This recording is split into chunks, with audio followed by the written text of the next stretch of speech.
আরামবাগের মাধবপুর অঞ্চল মহিলা তৃণমূল কংগ্রেস কমিটির উদ্যোগে পালিত হলো দোল উৎসব। গ্রামের 8 থেকে 80 সব বয়সের মানুষরা এদিন আবির মেখে রঙের উৎসবে সামিল হওয়ার বার্তা দিয়ে একটি মিছিল করেন। রানহাট এলাকা থেকে শুরু হয়, মাধবপুর গ্রাম পঞ্চায়েতের কার্যালয়ের কাছে গিয়ে শেষ হয় এই মিছিল। তারপর ছোট্ট একটা অনুষ্ঠানের মধ্য দিয়ে একে অন্যকে আবিরে রাঙিয়ে নিজেদের মধ্যেই তারা আনন্দ উল্লাস করেন। উপস্থিত ছিলেন আরামবাগ পঞ্চায়েত সমিতির সহ সভাপতি কাকুলি রায় ব্যানার্জি, আরামবাগ ব্লক তৃণমূল যুব কংগ্রেসের সহ সভাপতি চিন্ময় রায় সহ আরো অনেকে।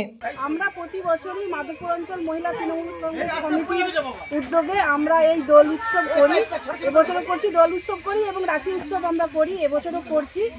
আমাদের পুরো পঞ্চায়েতের মেম্বাররা থেকে শুরু করে আমার সাধারণ কর্মীরা, আমার অঞ্চলের সভানেত্রী সুজাতা মালিক, আমরা সকলে মিলে প্রতি বছর করি। আমার সংঘের মেয়েরা আছে, আমার দলের মেয়েরা আছে, আমাদের সাধারণ মানুষ আছে, কচি কাঁচা সকলকে নিয়ে আমার অঞ্চল সভাপতি থেকে শুরু করে আমার টোটাল নেতৃত্ব আছে।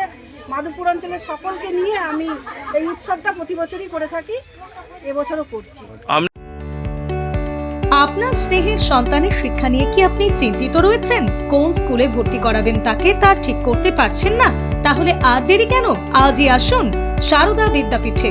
ICSE, ISC সিলেবাস অনুসারে আন্তর্জাতিক মানের সম্পূর্ণ ইংলিশ মিডিয়াম স্কুল হলো Sarada Vidyapith. Smart class, play zone, play house, computer class, dance class, পরিশ্রুত পানীয় জল, সিসিটিভি ক্যামেরা, সুবিশাল campus, library, convent educated teaching staff ছাড়াও একাধিক সুযোগ সুবিধা রয়েছে সারদা বিদ্যাপীঠে। প্লে গ্রুপ থেকে দ্বাদশ শ্রেণী পর্যন্ত পাঠ্যক্রম রয়েছে এই প্রতিষ্ঠানে। ঠিকানা বসন্তপুর, আরামবাগ, হুগলি। বিস্তারিত জানতে যোগাযোগ করুন 9239477487 অথবা 6295202439 এই নম্বরে।